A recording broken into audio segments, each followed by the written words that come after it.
Organic chemistry. The most important part of organic chemistry is nomenclature. Nomenclature means naming of organic compound. We have nearly 10 lakhs, million organic compounds are there. IUPAC framed certain rules for the naming of organic compound. IUPAC means International Union of Pure and Applied Chemists. The simplest organic compounds are hydrocarbons, means compounds containing carbon and hydrogen only. The naming of hydrocarbons involves two parts. One is the root word, another one is primary suffix. A root word explains the number of carbon atoms in a given organic compound. Root word explains the number of carbon atoms present in a given organic compound. And primary suffix, it explains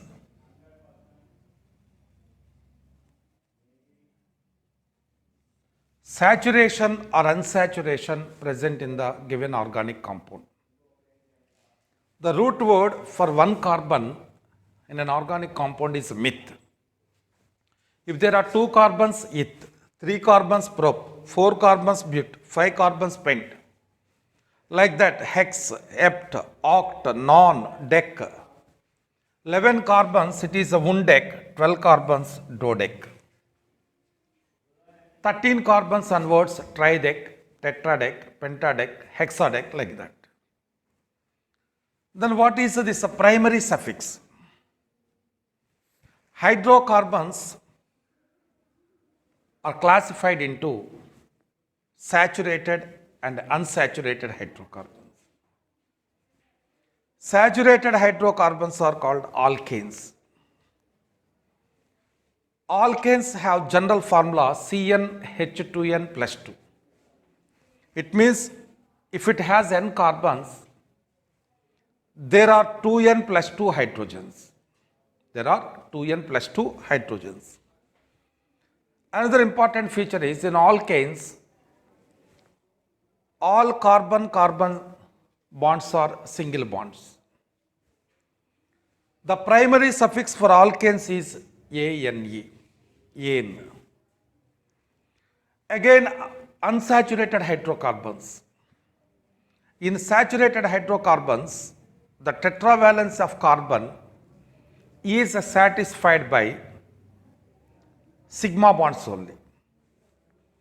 Whereas in unsaturated hydrocarbons, the tetravalency is satisfied by both sigma and pi bonds. Unsaturated hydrocarbons again classified into alkenes and alkynes. Alkenes are characterized by the presence of at least one double bond. And alkenes can also be represented by the general formula CnH2n. The primary suffix for alkenes is ene, ene. And another unsaturated hydrocarbons, alkyne. Alkynes are characterized by the presence of a triple bond, carbon-carbon triple bond. And they can also recognize by the general formula CnH2n minus 2.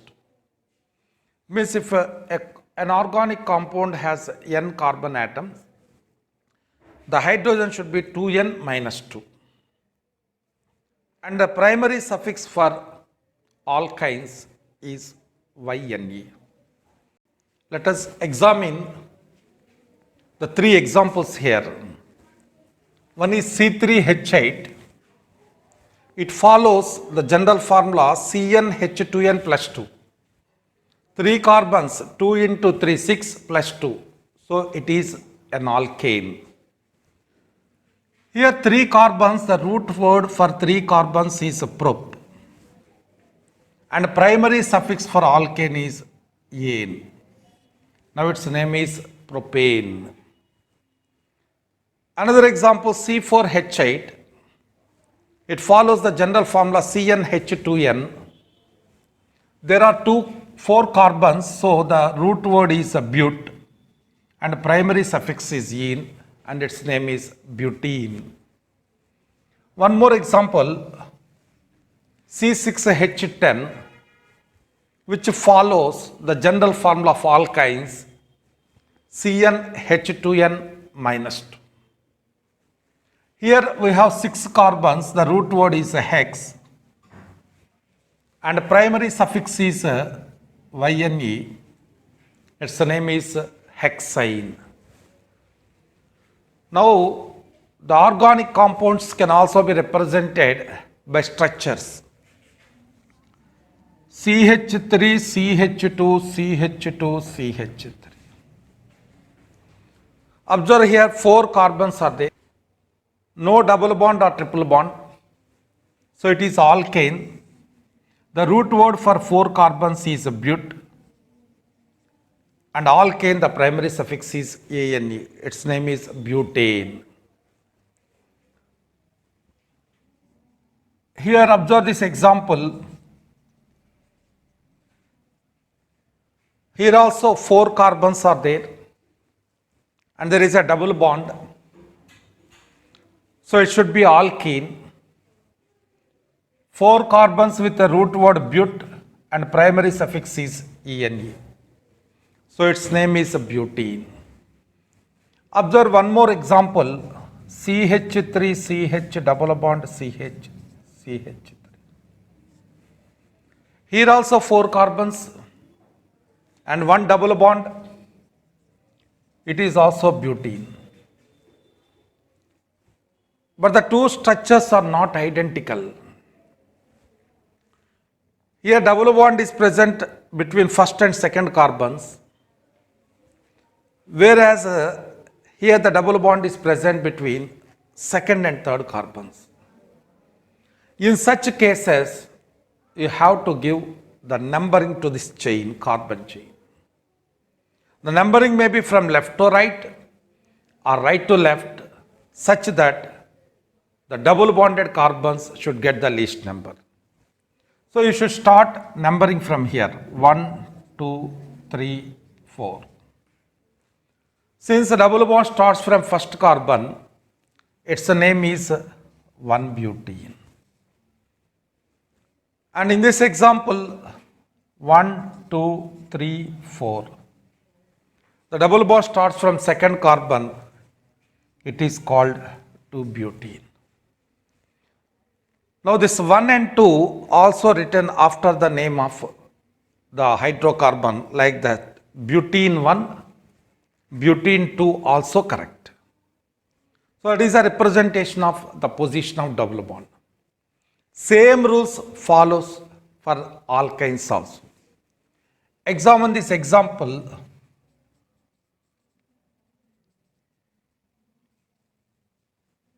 Here are 5 carbons and 1 triple bond is there. It is alkyne. Since this triple bond starts with first carbon, it is called 1, root word is pentyne and primary suffix is ine. Its name is 1-pentyne.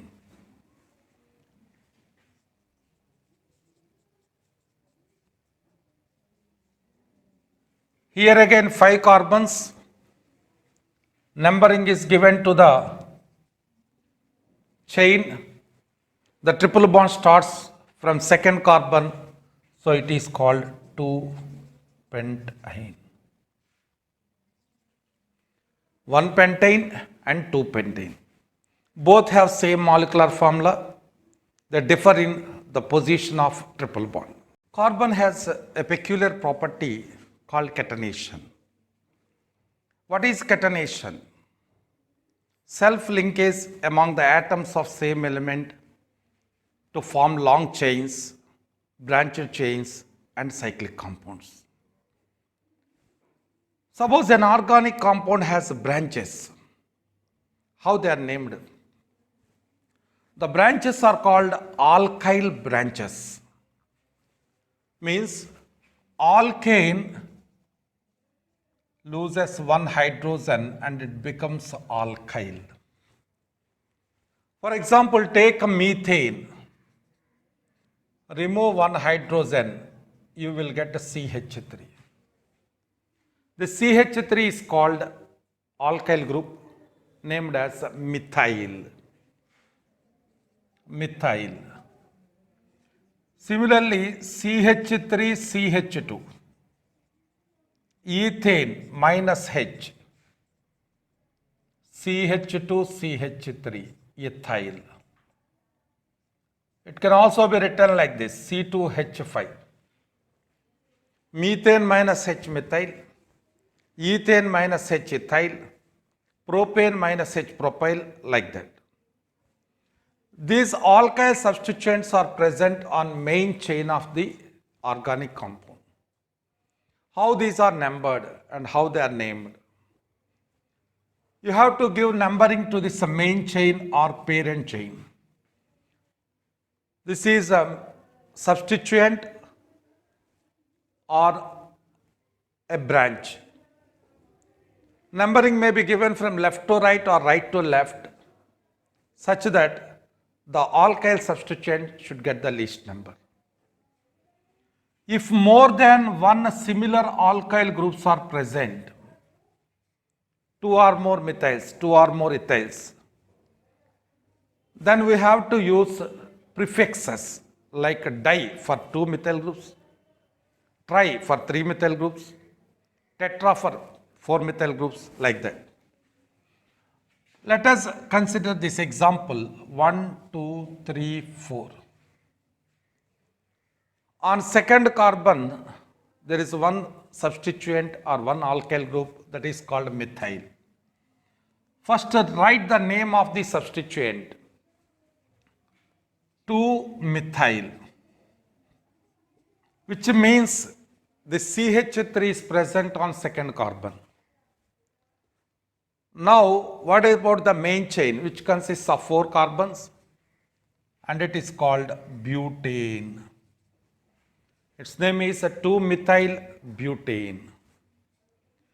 Here is another example. The main chain consists of 4 carbons. Give numbering from left to right or right to left. One methyl group is present on second carbon and one methyl group is present on third carbon. How to name it? Write 2, 3. Two methyl groups are present on two different carbons. One is on second carbon and another one is third carbon. 2, 3 dimethyl. Since 4 carbons are there, it is butane. 2, 3 dimethyl butane.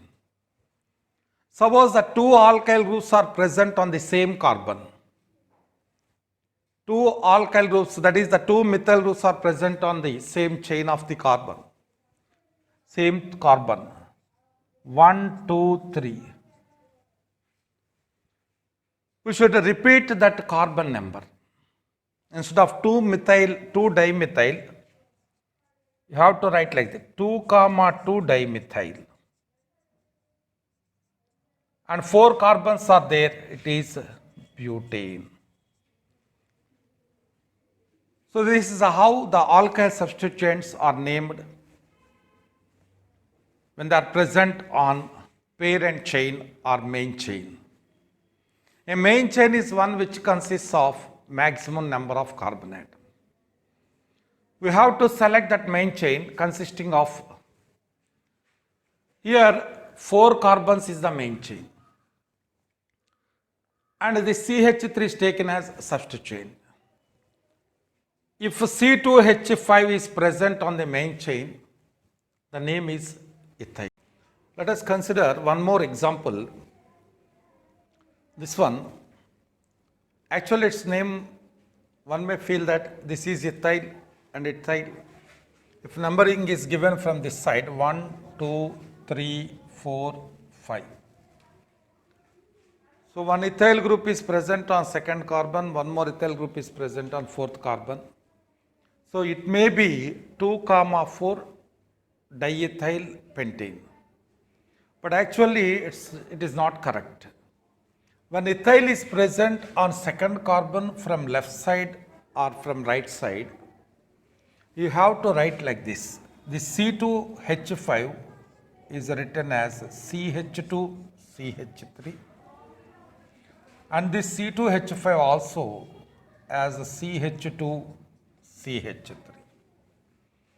So actually the rule is longest possible continuous chain of carbon atoms. If you go from this side to that side, that is only 5 carbons are there. But if you proceed like this from here to, so this is the longest possible continuous chain of carbon atoms. Now count the carbon number 1, 2, 3, 4, 5, 6, 7. So this is the longest possible continuous chain of carbon atoms. On third carbon there is CH3 and on fifth carbon one more CH3 is there. So it is a 3,5 dimethyl. There are 7 carbons in the straight chain, so it is a heptane. So that is the correct name, 3,5 dimethyl heptane. If both double bond and triple bond and alkyl or triple bond and alkyl are present on the same chain, the priority is always given to double bond and then triple bond. Let us observe this example. CH2 double bond CH, CH2, CH, CH3, CH. From this side methyl is present on second carbon, but here double bond is there. Priority should always be given to double bond and numbering should start from here only. So its name is 4-methyl. 4-methyl 1. There are 5 carbons are there and double bond is there. So it is a 1-pentene. 4-methyl 1-pentene. Similarly, double and triple bonds are present at the same place of chain. Double bond from one side and triple bond from another side. CH2 double bond CH, CH2, CH2, C triple bond CH. From one side double bond is there, from another side triple bond is there. Priority should always be given to double bond. You should start numbering from this side only. 1, 2, 3, 4, 5, 6. So its name is 1-hexene. Double bond starts from first carbon, so it is 1-hexene and 5-ine. So this is how double and triple bonds are present on the same carbon chain. Now what is a functional group? An atom or group of atoms which decide all the properties of a molecule is called functional group. Let us examine these two. This is ethane and it is ethyl alcohol. This H is replaced by OH in ethyl alcohol. The whole very small difference, H in place of H there is OH. The entire properties changes. Ethyl alcohol is entirely different from ethane. Hence this OH is called functional group. Ethane is gas, ethyl alcohol is liquid. Ethane insoluble in water, ethyl alcohol soluble in water. Ethane is chemically inactive, but ethyl alcohol is chemically active. So all the properties of the molecule depends on OH. So that is called functional group. There are two types of functional groups: principal functional groups and secondary functional groups. The priority is always given to principal functional groups. The principal functional groups include carboxylic acids, aldehydes, ketones, and alcohols. How they get priority? That will be explained in a tabular form.